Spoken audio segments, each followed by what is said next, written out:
Bonjour à tous, je vous l'ai annoncé dans mes snaps, on se retrouve aujourd'hui, en ce 1er décembre, parce que démarre mon calendrier de l'Avent. Ça fait un petit moment que je vous dis que j'ai envie de me livrer à vous, que vous puissiez apprendre à me connaître, parce qu'au final, vous me voyez au travers de mes interviews, vous me voyez au travers de quelques snaps, vous me voyez au travers de vidéos, mais c'est vrai que je me suis dit que j'ai jamais réellement pris le temps de vous expliquer qui je suis, de vous expliquer ma façon de penser, de vous parler de mon parcours et surtout de répondre à des questions auxquelles je n'ai jamais répondu. Donc, j'ai pris le parti pendant les 24 jours qui vont nous conduire jusqu'à Noël de me livrer à vous, d'être totalement transparent. J'ai choisi 24 thèmes qui sont dans des petits papiers, dans cette jolie petite boîte dorée que j'ai préparée. Chaque jour, j'en tirerai un au sort. Je n'ai pas préparé mes réponses parce que j'ai envie d'être le plus spontané et le plus naturel possible, exactement comme je me confierais à ma meilleure amie ou à quelqu'un de ma famille. Quoique, je vais même dire des choses que même mes parents ne savent pas. Donc j'appréhendais ce moment. Ça faisait au moins 15 jours que je devais tourner cette première pastille et j'ai fait que reporter,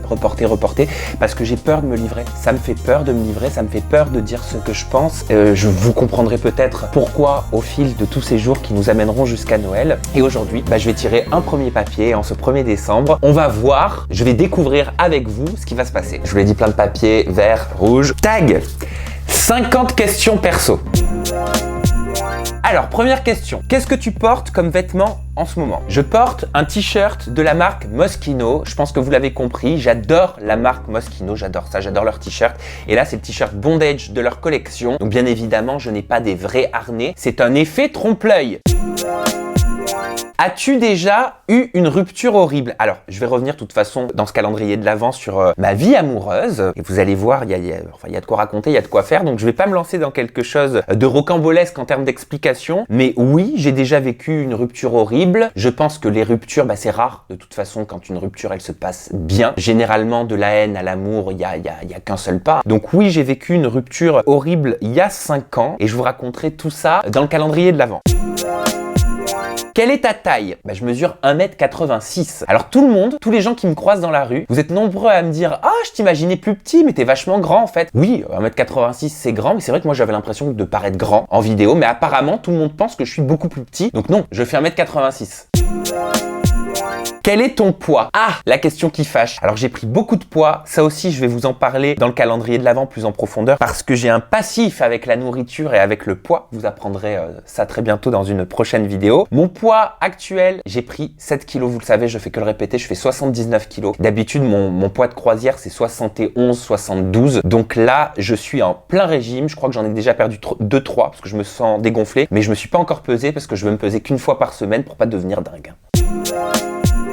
Est-ce que tu as des tatouages? Oui, j'ai des tatouages et je peux même vous dire que je les regrette. J'en ai un là où il y a marqué Diamonds. Rien à voir avec Shine Bright Like a Diamond. Rien à voir, strictement rien à voir avec Rihanna. Seul moi connais la signification et mes amis proches. C'était une période de ma vie où je suis tombé malade. Rien de grave, ça va beaucoup mieux depuis. J'avais lancé un projet qui me tenait à cœur et c'est ce projet qui m'avait permis à l'époque de tenir, de conserver ma ligne droite et puis surtout d'avoir des objectifs qui me mettent du baume au cœur parce que quand on traverse une période difficile, c'est pas forcément évident de voir les choses positives et je me l'étais fait tatouer parce que ça me rappelait en permanence que grâce à ce projet, j'avais pu sortir de quelque chose qui me faisait beaucoup de mal. Je vous en parlerai également. J'en ai là, donc pareil, là ce sont des signes romains. Pareil, la signification, je la garde pour moi. Mais petite anecdote, regardez, il y a marqué ex la 2. Mais en fait c'est 2, 6, 14. C'est juste que le tatoueur me l'a fait à l'envers et moi comme un idiot, je n'ai pas réalisé qu'il m'avait mis le truc là pour faire le modèle à l'envers parce que quand je lui ai tendu mon bras, je lui ai dit je le veux comme ça. Et bien il me l'a fait comme ça. Mais comme quoi, faut vraiment prendre le temps avec les tatoueurs de discuter. Mais bon, ça fait une anecdote sympa à raconter. J'en ai un derrière le dos. J'en ai un petit peu plus bas. Mais ça, bon, c'est privé. Et j'en ai un là, horrible. Un tribal que j'ai fait quand j'avais 16 ans en cachette de mes parents. Que je regrette. Le seul que je regrette pas, c'est mon petit signe qu'on a fait avec ma meilleure amie quand on avait 17 ans. Qui est derrière le dos. Mais celui-ci, celui-là, là mes étoiles que j'ai au niveau de l'aine et celui que j'ai fait à 16 ans, je les regrette. Je trouve que c'est au final beaucoup plus joli de ne pas avoir de tatouage. Donc, message que j'ai envie de faire passer. Je sais qu'on a envie quand on est très jeune de se lancer, de faire un tatouage parce que ça a un petit côté. C'est même pas pour le côté rebelle, c'est parce que on se dit,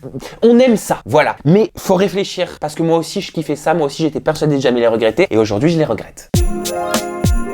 Est-ce que tu as des piercings? Non, je n'ai aucun piercing, mais j'en ai eu. Pareil, quand j'ai eu 17 ans, en cachette de mes parents, je m'étais fait quoi? Je m'étais fait là un piercing ici, je m'étais fait un piercing à l'arcade, ce qui fait que résultat, comme j'avais un toc, ça aussi je vous en parlerai dans une vidéo, j'arrêtais pas de toucher mon piercing à longueur de journée comme ça m'a fait un trou et ça se voit que j'ai un petit trou là, mais c'est très léger, mais ça s'est jamais complètement refermé. Et j'en avais fait un au téton gauche. Ne me demandez pas pourquoi. Le fait est que je l'ai fait quand j'avais 17 ans et que pareil, je m'étais pris un toc, j'arrêtais pas de le tripoter à longueur de journée. Tout le monde me disait mais pourquoi t'es tout le temps en train de toucher ton sein? Donc je l'ai enlevé. Voilà. Non, pour être honnête, c'est mon ex un soir, il en avait tellement marre, il l'a pris, il l'a jeté par la fenêtre. Mais à l'heure actuelle, je n'ai pas de piercing. Quelle heure est-il? Eh ben au moment où j'enregistre cette vidéo, il est 13h49. Vous voyez rien, mais il est 13h49. Ta série préférée? Alors, c'est un grand moment parce qu'il y a série préférée mais qui n'est plus vraiment en diffusion parce que moi, ma série préférée, c'était Buffy contre les vampires. Mais quand je vous dis que j'étais inconditionnel de cette série, ça veut dire que ma chambre était tapissée des portraits de Sarah Michelle Gellar, donc de Buffy, et de Britney Spears. Voilà. Donc ça, c'était pour ma série préférée. Mais ma série préférée à l'heure actuelle, et ça fait plus de 20 ans que ça dure, c'est Amour, gloire et beauté. J'ai pas honte. Enfin, je suis pas tous les matins devant, mais je regarde le replay tous les jours. C'est un petit peu comme si les Forrester, les Spencer, les Logan faisaient partie de ma propre famille. Alors c'est un feuilleton à l'eau de rose, mais juste pour la petite anecdote, je suis tombé dedans parce qu'à l'époque, je dormais une fois par semaine chez ma grand-mère et elle me levait le matin pour que je regarde son feuilleton Amour, gloire et beauté avec elle pendant que mon grand-père lui préparait son café et ses tartines au beurre. Je suis tombé dedans, j'avais à peine 11 ans et j'y suis toujours. Mon groupe préféré, j'ai pas de groupe préféré, je suis très éclectique au niveau de la musique. Moi j'ai une chanteuse préférée, c'est Britney Spears. Pareil, je suis fan depuis le début, depuis qu'elle a sorti Hit Me Baby One More Time. Depuis qu'elle a sorti Baby One More Time, il y a très longtemps de ça maintenant, je n'ai jamais lâché, je vais la voir dans tous ses concerts, j'ai tous ses albums, même dans les éditions étrangères, je fais la collection de ses parfums. Je ne lâcherai jamais Britney Spears. It's Britney, bitch. Quelque chose qui te manque. Je dirais ma grand-mère. J'aimais bien l'appeler au téléphone, j'aimais bien papoter avec elle, elle avait ses petites habitudes, ses petites prières qu'elle me faisait pour que tout se passe bien pour moi. Donc oui, ça c'est une chose qui me manque. Ta chanson préférée? Eh ben c'est une chanson de Britney Spears et je crois, parce que c'est une de celles que j'ai le plus écoutée en streaming, c'est Gimme More.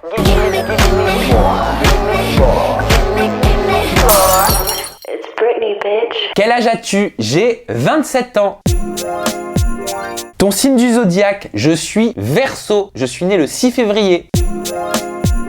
Ton animal préféré? Bah le chien. J'ai toujours eu des chiens toute ma vie, depuis que je suis tout petit, j'en ai toujours connu. Notre première chienne s'appelait Vicky. On l'avait recueillie, quelqu'un l'avait jetée sur le bord de la route parce qu'il partait certainement en vacances. Mes parents l'ont pris, on lui a fait tous les soins, on l'a amené chez le vétérinaire. Donc c'est vrai que j'ai un lien particulier avec les chiens, j'en ai eu toute ma vie. Et c'est vrai que quand j'ai eu 18 ans et que j'ai pris mon premier appartement à l'époque sur Montpellier, je m'étais pris ma petite Chanel et elle est dans ma vie depuis maintenant tellement d'années. Je ne pourrai jamais me passer d'elle et je sais pas comment je vais faire le jour où elle sera plus là.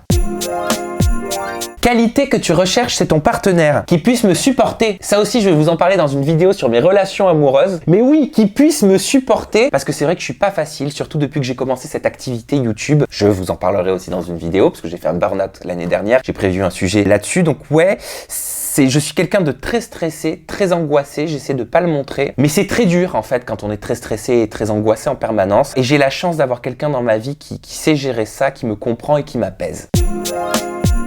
Ta citation préférée? Eh ben, j'ai même pas besoin de réfléchir, c'est faire les choses sérieusement sans jamais se prendre au sérieux. Voilà, je pense que c'est très important de se donner les moyens de faire du mieux qu'on peut, que ce soit dans son travail ou dans sa vie privée. Mais le plus important, même quand on réussit, c'est de jamais se prendre au sérieux. Et donc, j'aime bien le jeu de mots, faire les choses sérieusement sans jamais se prendre au sérieux.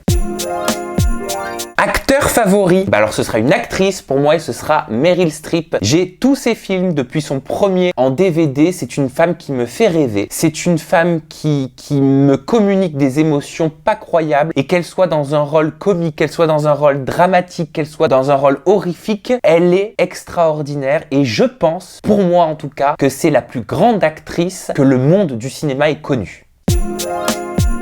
Ma couleur préférée, mais c'est une bonne question parce qu'en fait j'ai une couleur préférée mais j'ai rien en déco et j'ai peu de vêtements de cette couleur, c'est le bleu. J'adore le bleu, j'adore tous les tons de bleu, que ce soit le bleu roi, le bleu céruléen, le bleu ciel, le bleu clair, le bleu canard, j'adore le bleu.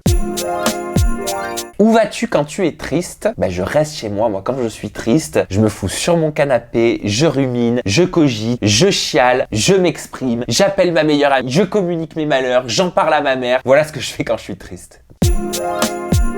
Combien de temps restes-tu dans la douche? Ah, alors la salle de bain et moi, c'est une grande histoire d'amour. Je dois avoir à peu près un stock de 10 gels douche ouverts en cours dans la salle de bain parce que chaque jour, j'en prends un différent. Pareil pour les nettoyants visage ou les gommages que j'ai à disposition dans ma douche. Donc je passe pas mal de temps, j'adore me doucher. Pour moi, c'est un moment relaxant, un moment qui me permet de faire une pause, de ne penser plus à rien et juste de me détendre. Mais après, il y a toute la routine de soins avec le sérum d'avant-sérum, le sérum, la crème hydratante, le contour pour les yeux, le soin pour les cheveux, le petit pain dans les cheveux le soir. Je suis quelqu'un de très coquet, même quand je vais me coucher. Combien de temps te faut-il pour te préparer le matin? Tout dépend si j'ai un tournage ou si je travaille au bureau. Donc si j'ai un tournage, je vais mettre un peu plus de temps, je vais prendre le temps de choisir ma tenue. J'ai un maquilleur qui maquille extrêmement bien, mais moi j'aime bien maquiller moi-même. C'est la même chose pour beaucoup. Voilà, on connaît son visage et on aime se maquiller soi-même. J'ai beaucoup de produits, j'aime me maquiller. Quand j'ai un tournage, c'est un moment de détente qui me permet de déconnecter, de penser au tournage qui va se passer, qui me permet de me mettre en condition. Donc je dois dire que je dois me préparer en 3/4 d'heure le matin. T'es-tu déjà battu physiquement? Non, je ne suis pas quelqu'un qui me bat physiquement, je ne me suis jamais battu, même à l'école, même quand on m'attaquait. Ça, je vous en parlerai aussi de mon enfance et de mon adolescence dans une vidéo du calendrier de l'Avent. Mais je dois l'avouer que je me suis battu une fois. C'était avec mon meilleur ami, enfin je me suis pas battu avec lui, mais on sortait de boîte. On s'était fait interpeller avec un petit peu de violence par 3 mecs, mais moi je suis quelqu'un qui me laisse pas faire. Genre tu me regardes mal, je vais pas baisser les yeux, je vais te regarder quitte à ce que ça me foute dans la merde. Tu me parles mal, je vais te répondre. Je sais qu'on dirait pas comme ça, mais je suis pas du tout quelqu'un qui me laisse faire. Et ce jour-là, j'avais répondu. Seulement, ils étaient 3. Ils étaient en mode un peu voyou. Et ils sont venus pour me frapper. Et comme j'étais bourré, je n'avais peur de rien. Je me suis mis à hurler, à fracasser de partout, à fracasser avec mon sac. Je me suis retrouvé par terre. J'ai eu beaucoup de bleu, mais je me suis pas démonté. Qu'est-ce qui te fait craquer chez un garçon? Ce qui me fait craquer chez un garçon, ça va être la discussion. Parce que le feeling, c'est ultra important. J'en ai rencontré quand j'ai été célibataire. Je faisais pas mal de dates parce que j'avais envie de tomber amoureux, j'avais envie de rencontrer quelqu'un. Et en fait, je me suis rendu compte que plus tu cherches, moins tu trouves. Parce que la personne que j'ai rencontrée avec qui je suis depuis 3 ans, elle m'est tombée dessus. Je l'avais envoyé chier en plus. On n'était pas du tout destinés à se revoir et au final, 3 ans après, on est toujours autant fou amoureux. Donc ce qui va me plaire, oui, c'est la discussion, c'est l'échange. J'ai besoin que la personne, bien sûr, me plaise physiquement. J'ai besoin d'avoir une attirance, mais j'ai besoin d'avoir une réelle connexion cérébrale.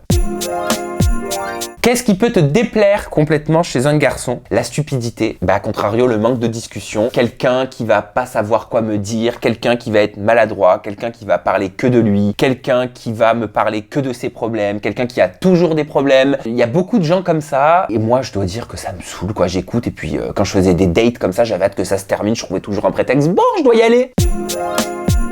Tu as peur de quoi? J'ai peur de tout. J'ai plein de phobies. J'ai peur des souris. J'ai eu un problème dans mon appartement il y a quelques années, je vous raconte pas, j'ai ameuté la dératisation de Paris, je l'avais mis en vente, mes parents ont dû me raisonner. Donc les souris, les rats, parce qu'il y en a beaucoup à Paris, dans les rues, même quand tu marches. J'ai peur des fourmis, j'ai peur des crabes, j'ai peur des araignées, j'ai peur des vers de terre. Alors peur, c'est un grand mot, mais ça me dégoûte. Mais ça me dégoûte. Ouais, c'est une peur, c'est-à-dire je peux devenir hystérique. Mais vraiment hystérique. Un jour, mon ex, il m'avait mis un verre parce qu'on avait un petit jardin, une petite cour intérieure dans Paris et avec la fenêtre qui donnait sur la cour et j'étais en train de faire la vaisselle et il me passait les plats pour les nettoyer. D'un coup, il me fait tiens chérie et je regardais pas, il m'avait foutu un énorme verre dans la main. J'ai hurlé, j'ai cru mourir. Les voisins sont arrivés. J'ai vraiment cru que j'allais tomber dans les pommes. Il ne faut pas me faire de coups comme ça.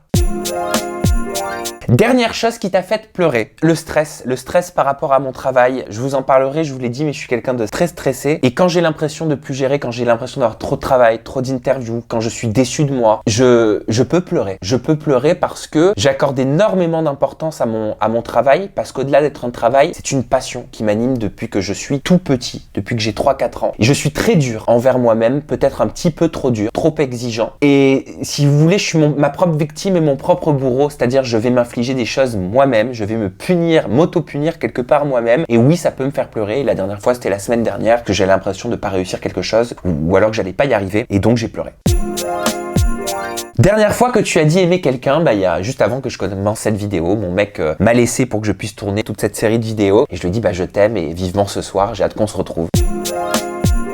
La signification de ton pseudo. Je n'ai pas de pseudo, je m'appelle Sam Zira. Voilà, c'est mon vrai prénom, c'est mon vrai nom de famille. J'ai voulu dans le passé prendre un nom de famille. Horrible. Le truc, bah tiens, voilà, je voulais m'appeler Sam Diamonds. Quelle horreur. Je l'assume plus du tout. Enfin si, j'assume tout ce que j'ai fait. Mais quelle horreur, mais qu'est-ce qui m'était venu à l'idée de vouloir prendre un pseudo aussi pourri. Mais à l'époque, je voulais pas donner mon nom de famille parce que je me disais, mais si je veux changer de métier, bah en fait, je serais grillé parce qu'il y aura tout sur Internet. Et puis après, je me suis dit, mais en fait, non, c'est ce que tu fais depuis des années, c'est ce que tu as envie de faire. Il faut t'assumer comme tu es. Ton nom de famille, c'est ta particule, c'est toi. Donc voilà, il faut pas le changer, il faut pas prendre un pseudo. J'avais envie d'être totalement transparent, donc ça me dira. Et c'est mon vrai prénom, Sam. En fait, je m'appelle Samuel, mais personne ne m'appelle Samuel depuis que je suis petit. On m'appelle soit Sam, soit Samy. Mes meilleurs amis m'appellent Sam, donc c'était logique. Les seuls qui m'appellent Samuel, c'est mon copain quand vraiment on se dispute qui me fait Samuel. Et là, ça me vexe. Ou alors mes parents, Samuel, parce que je suis Samuel pour eux. Donc voilà. Que lis-tu en ce moment? Ah bah tiens, ça tombe bien parce que je les ai préparés parce que je vais vous faire une vidéo sur mes lectures positives. Je lis beaucoup un auteur qui s'appelle Don Miguel Ruiz. Ça, c'est le 5e accord Toltec. Je lis le secret au quotidien, donc pour penser positive. 365 méditations du Dalai Lama. La loi de l'attraction. Alors ça, c'est le bouquin qui m'a fait ouvrir les yeux. Le secret. Le hasard n'existe pas. La voie de la connaissance. Que des bouquins pour me développer spirituellement, pour me développer émotionnellement dans ma vie. La dernière série que tu as regardée, American Horror Story, mais j'ai lâché à la saison de Lady Gaga. Voilà, j'ai pas aimé, j'arrivais pas à me mettre dedans. Voilà, donc j'ai lâché cette série à cette saison-là. Je crois que c'était la 5. Dernière personne à qui tu as parlé, bah avant que je tourne cette vidéo, je vous l'ai dit, c'est mon copain. Il est parti rejoindre un ami à lui pour pouvoir me laisser tourner cette série de vidéos, donc c'est à lui que j'ai parlé. La relation entre toi et la dernière personne à qui tu as envoyé un message.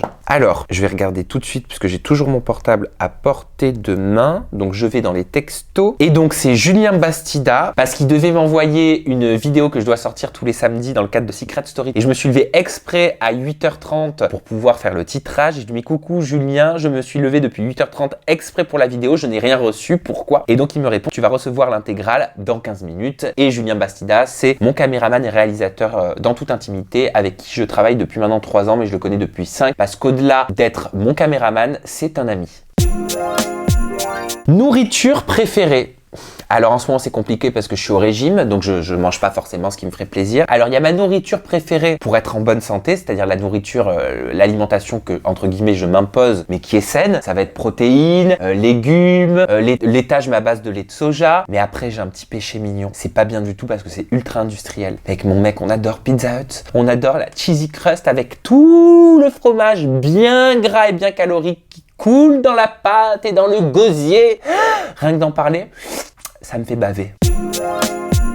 Endroit que tu veux visiter. Mais moi, je veux visiter le monde. Je veux visiter le Japon, je veux visiter la Chine, l'Australie, les États-Unis. C'est mon rêve depuis que je suis gosse. Mais je ne voyage plus depuis très longtemps. Ou alors, il faut vraiment que je sois obligé parce que, bah tiens, je l'avais oublié dans les phobies. Je ne peux pas prendre l'avion parce que, pour moi, prendre l'avion, c'est comme en gros si j'allais me suicider. Je suis persuadé que je vais mourir en prenant l'avion. Donc pour moi, aller dans l'avion, c'est signer ma mort. Donc je n'arrive pas à monter dans un avion. Et pour la petite anecdote, c'était avec Kim Glow. Quand je suis parti tourner sa vidéo sur sa chirurgie esthétique de ses fesses. À la base, la vidéo, je l'ai sortie 3 mois plus tard, mais elle devait sortir 3 mois avant. Mais ça ne s'est pas fait parce que nos bagages étaient dans l'avion et au moment de monter dedans, on a tout fait stopper. Résultat, l'avion a eu 3 heures de retard, donc désolé pour tous les passagers, ce n'était pas un problème technique, c'était Kim et moi. Mais on s'est pris un coup de panique parce qu'elle aussi, elle a peur de l'avion et comme je l'ai pas aidé dans ce coup de panique et qu'elle m'a pas aidé, bah mutuellement, on s'est pas aidé, on n'a pas pu partir. Dernier endroit où tu es été, je sais même plus moi-même où est-ce que j'étais hier. Ah bah j'étais en tournage pour un sortant de Secret Story chez Endemol. Dernière fois que tu as embrassé quelqu'un, et ben encore une fois c'est juste avant de partir, c'est mon mec, on s'est embrassé, bah voilà parce qu'on s'aime. Dernière fois que tu as été insulté, alors j'imagine que c'est sur les réseaux sociaux, mais comme les réseaux sociaux, si vous voulez, quand je poste quelque chose, je regarde pas, je suis pas le genre de mec à être là, alors qu'est-ce qu'on dit sur moi, à regarder tout ça. Les seuls commentaires que je regarde, c'est les commentaires sur YouTube, parce que vous êtes beaucoup, parce que j'aime ma communauté, parce que je vous aime, parce qu'on est plus de 700 000, et parce que j'aime avoir votre opinion et votre avis sur les vidéos que je sors. Je ne prends en compte que les commentaires constructifs, et sachez qu'on peut dire qu'on n'a pas aimé une vidéo, une interview ou ma façon de faire, avec des mots intelligents et avec des phrases construites, voilà. Donc tout ce qui est par contre dans l'insulte, ça ne m'atteint pas et je le prends pas en compte parce que c'est simplement un poison émotionnel qui a été versé, mais pour moi ce n'est pas quelque chose qui élève quoi, ni pour la personne qui l'écrit, ni pour moi ou la personne qui le lit. Goût préféré pour les bonbons. Je mange très peu de bonbons. J'ai connu dernièrement les bonbons finis. Bah tiens, je me suis fait d'ailleurs insulter pour avoir fait un placement de produit sur les bonbons finis. Mais je suis désolé de vous le dire, moi les bonbons finis, bah là j'en ai déjà plus parce qu'avec mon mec on adore. Parce qu'on les trouve moins sucrés que d'autres marques qu'on peut trouver dans le commerce. Et puis moi il y a l'argument matière grasse, je suis désolé, c'est la vérité, je fais très attention à mon poids. Donc ça joue beaucoup. Et si je peux me faire un petit plaisir avec un bonbon qui a 0% de matière grasse, bah oui, je vais privilégier ce bonbon là. Je vous rassure, c'était pas un placement de produit là. De quel instrument joues-tu? Je ne joue pas d'instrument, j'aurais adoré savoir jouer du piano. Mais petit, ma mère m'avait donné 1 an de cours de piano, mais j'avais arrêté parce que ça me saoulait, le solfège, je détestais ça. Et j'avais fait 1 an de violon, et pareil, j'ai arrêté. En fait, je faisais un truc différent chaque année pour découvrir. Bijou préféré, bah mon bijou préféré, je le porte, c'est cette bague. C'est une bague qui appartenait à l'arrière-grand-père de ma mère, donc qui date des années 1800. Et c'est une bague qu'elle m'a offert à l'occasion d'un de mes anniversaires. C'est une bague qu'elle a portée toute sa vie. C'est à la base une chevalière d'homme, même s'il y a un gros caillou qui brille. Et donc elle a une énorme valeur sentimentale et je ne l'enlèverai jamais.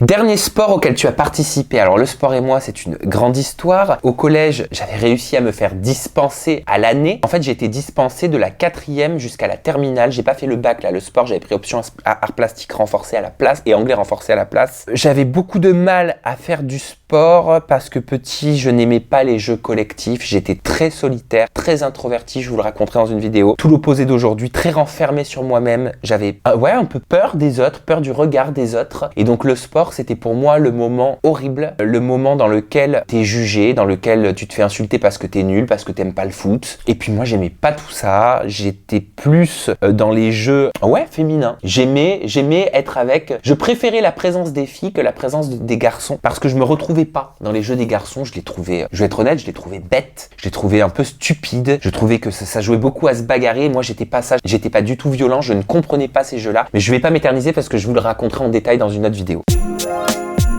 Dernière chanson que tu as chantée, c'était tout à l'heure pendant que j'étais en train de me maquiller juste avant de faire cette vidéo, je chantais Never mind, I'm fine, someone like you, I will never be the rest. Je dis n'importe quoi. For you too, don't forget me, I'm breathing in. Je chante pas bien du tout, j'essaie de faire de mon mieux, mais c'est pas grave, vous serez indulgents, c'est pas mon job d'être chanteur.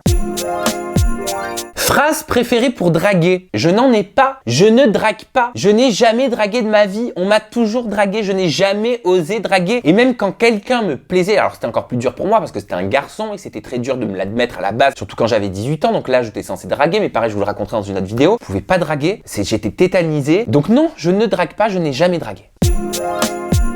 Est-ce que tu l'as déjà utilisé, cette phrase de drague? Bah non, parce que je n'ai jamais dragué.